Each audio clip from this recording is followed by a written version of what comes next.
So have you all understood the psychological disorders that we spoke about today? Yes, ma'am. Yes, ma'am.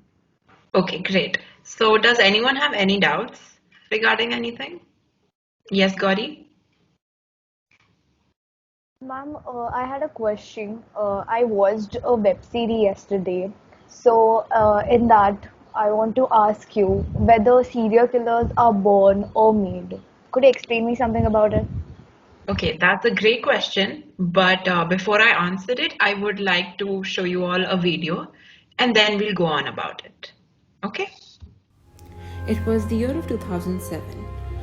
The phone at Bhagavanpur police station in Bihar, India kept ringing, which was rather unusual. The policemen who were engaged in their usual jobs wouldn't have imagined that those phone calls would unravel one of the strangest gruesome mysteries of a serial killing spree. The phone calls came from a small hamlet in Bihar, India. The villagers informed the police that they had captured a ruthless murderer. It was then that the world knew about the youngest serial killer in India, Amarjit Sada. In Jan 2007, Chunchun Devi, a young mother residing in Bihar, India, left her 6-month-old daughter Khushbu to sleep at the village primary school while she attended to household chores. The Museri villagers immediately confronted Amarjit as there were already rumors floating around that he had killed his family members. Amarjit happily confessed that he had strangled the infant and hit her with a brick multiple times and then buried her body in the nearby field. That was when the villagers reported him in the police. Even when he was taken away to the station, the young boy was staring with an icy glare at the police. During interrogations, the boy spoke very little but smiled a lot and had asked for biscuits. As he ate, he revealed the gruesome crimes he had committed. Amarjit was only 7 years old when he had murdered for the first time in 2006. His first victim was his 1-year-old baby sister. He had carried the baby to a deserted field and returned home without her. When the family questioned where the baby was, he took them to the field and showed them her body that was covered in grass and dried leaves. He had strangled and hit the infant hard on the face multiple times using bricks until she wasn't breathing anymore. A few months later, he did the same to his baby cousin. All the family members were aware that it was Amarjit who had committed these murders. But since he was family, they decided not to report him. Many believe that the reason why the family was willing to cover up for the murder of the 2 girls was because favoring male children over females, even to the extent of selective abortion and infanticide, is a huge problem in areas in India. No one wants to give birth to a girl, so we get an ultrasound and a cleaning. That way we only have boys. That's the mentality here. What do you mean by cleaning? The cleaning of the girls. Experts who examined the boy said that he appeared to be sadist who derived pleasure from inflicting injuries. He didn't have a sense of right or wrong. Amarjit was charged with murder for Khushbu and was tried as a juvenile. He was put in solitary confinement without any contacts with the other children in juvenile home. And that is India's youngest serial killer, Amarjit Sada. Okay, so that video was about the youngest serial killer in the world. And to make things a little more interesting, I want you all to do a few researches on the topics that I'll be giving you. So there are a few topics. We'll start with, I want you guys to look on similar cases as of the video I just showed you. And I want you all to also talk about some disorders like conduct disorder and sadistic personality disorder, which are very much linked to the topic that we are talking on. And I also want you all to talk about juvenile delinquency because you'll get a better understanding of the video once you have a little bit more knowledge on that. So, okay, so let's divide the topics. Who wants to take what? Yes, Gauri? Ma'am, can I take conduct disorder? Okay, great. So Gauri is going to be doing conduct disorder. Yes, Jill? Ma'am, can I do sadistic behavior disorder?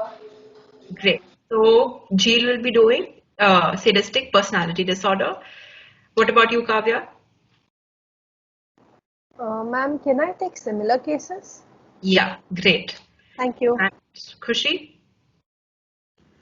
I'll do the juvenile delinquency. Okay, great. So we only have 5 minutes left. So I will meet you all tomorrow with your research presentations. And I hope you all have a great day. Thank you, ma'am. Okay, good morning, everyone. Good morning. ma'am. Good morning, ma'am.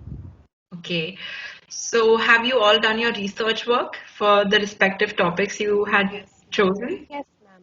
Okay, Yes, ma'am. so I think Kavya is supposed to go first. So Kavya, are you ready with your work? Yes, ma'am. I have done my research work on similar cases. Okay. In Wisconsin, two 12-year-old young girls named Anissa Weyer and Morgan Geezer were convicted of attempted murder by stabbing their best friend Peyton Lutner 19 times all over her body. They had well planned the event by going to the woods early morning and playing hide and seek while they fulfilled their plan. The investigating officers found out that these girls believed in Slenderman, though a fictional character. They thought if they hadn't sacrificed their friend, he would come and take them and their families. They were later put in mental asylums. Mary Flora Bell is an English woman who, aged 10 to 11, strangled two young boys. She was convicted in December 1968 of the manslaughter of Martin Brown, age 4, and Brian Howe, age 3. She was abused by her mother. The jury took their lead from her diagnosis by court-appointed psychiatrist, who described her as displaying classic symptoms of psychopath. The judge described her as dangerous and said she posed a very grave risk to other children. She was sentenced to imprisonment. Okay, so that was great. Let's move on to the next topic. Khushi, are you ready with your work? Yes, ma'am. I'm ready with my research work, which is on juvenile delinquency. Okay, great.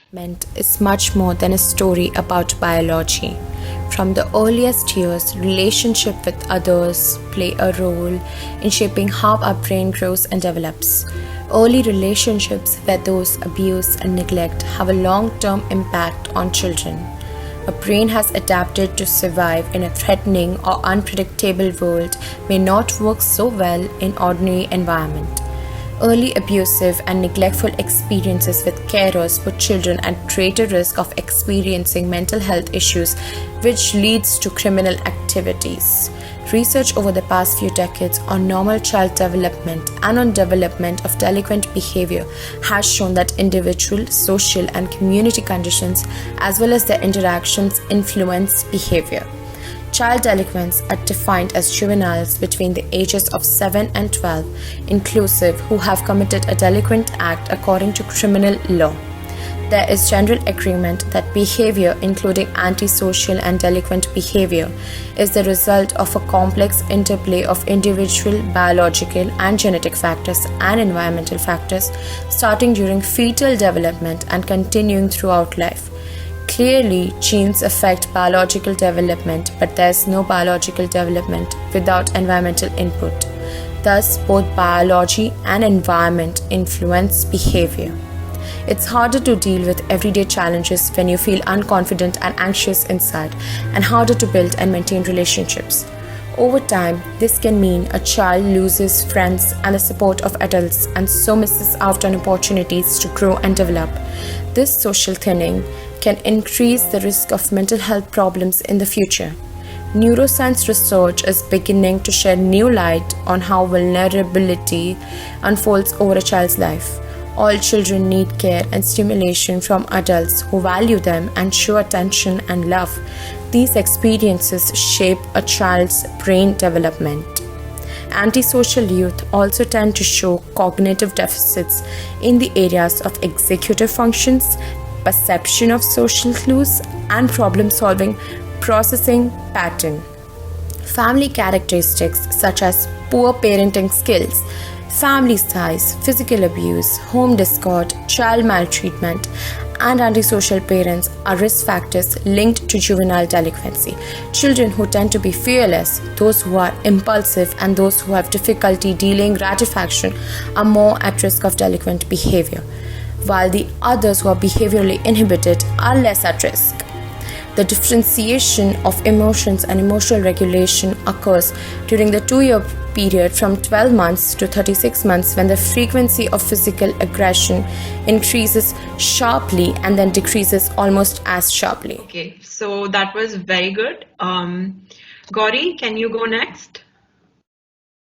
Yes, ma'am. I'll present on conduct disorder. Okay. Several mental health disorders of childhood have been found to put children at risk for future delinquent behavior. Everyone has moments in their life when they have behaved inappropriately. But those with disruptive impulse control and conduct disorders repeatedly have trouble controlling behavior and often end up destroying things or hurting those around them. For example, they might get irritated and then end up punching their fist through a door. There are various biological, psychological, and environmental factors that contribute to disruptive impulse control in conduct disorder. Biological factors are influenced by the genetic of the child, which may include having a family history of one of these disorders. Psychological factor, which includes having a difficult temperament like being withdrawn and unable to adapt to new situation and have difficulty with the delayed gratification. Environmental factors include physical or sexual abuse, harsh discipline, parental neglect, frequent change of caregivers, parental criminality, and family history of substance-related disorder. Okay, thanks, Gauri. Let's move on to the last one. Jheel, would you like to present your work? Yes, ma'am. So I will be presenting on the topic sadistic personality disorder. So here is my presentation. Okay, great. The sadistic personality disorder is characterized by a pattern of gratuitous cruelty, aggression, and demeaning behaviors which indicate the existence of deep-seated contempt for other people and an utter lack of empathy. Some sadists are utilitarian. They leverage the explosive violence to establish a position of unchallenged dominance within the relationship. Unlike psychopaths, they rarely use physical force in the commission of crimes. Rather, their aggressiveness is embedded in an interpersonal context and is expressed in social settings such as the family or the workplace. This narcissistic need for an audience manifests itself, and other circumstances sadists strive to humiliate people in front of witnesses. This makes them feel omnipotent. Power plays are important to them, and they are likely to treat people under their control or entrusted to their care harshly as subordinate. A child, a student, a prisoner, a patient, or a spouse, all are liable to suffer the consequences. Okay, so that was great, and I hope you all understood each other's research work. And just to give you all a better understanding, I'll talk about a few early symptoms and a few prevention methods, so that the children who might have similar symptoms don't grow up to do anything inappropriate and violent. Early symptoms of violence and aggression in children could be intense anger, frequent loss of temper or blow-ups, extreme irritability, extreme impulsiveness, and becoming easily frustrated. Factors that increase the risk of violent behavior could be being the victim of physical abuse or sexual abuse, exposure to violence at home or community, being the victim of bullying, genetic factors, exposure to violence in media, use of drugs or alcohol, combination of stressful family socioeconomic factors, and even brain damage from head injury. What can be done if a child shows violent behavior? A few measures that can be taken are prevention of child abuse, sex education and parenting programs for adolescents, monitoring child's viewing of violence during their screen time, including the internet, tablets, smartphones, TV, videos, and movies. Helping them to learn how to control their anger, express anger and frustrations in appropriate ways, and be responsible for their actions and consequences. Okay, so to answer Gauri's question at the beginning, and the research all of you all did, serial killers are made and not born. Any serious attempt to understand the psychology of how a serial killer comes to to be by focusing only on their genetic predisposition or individual biology or character tells significantly less than half the story. So it's essential to look at the wider familiar social and cultural factors also. And serial killers are the malign-based product of a dysfunctional environment. So, Gauri, I hope you understood and got your answer. Yes, ma'am. And I'm very happy with all the research work that you have done. Thank you, ma'am. Thank you, ma'am. Thank you, ma'am.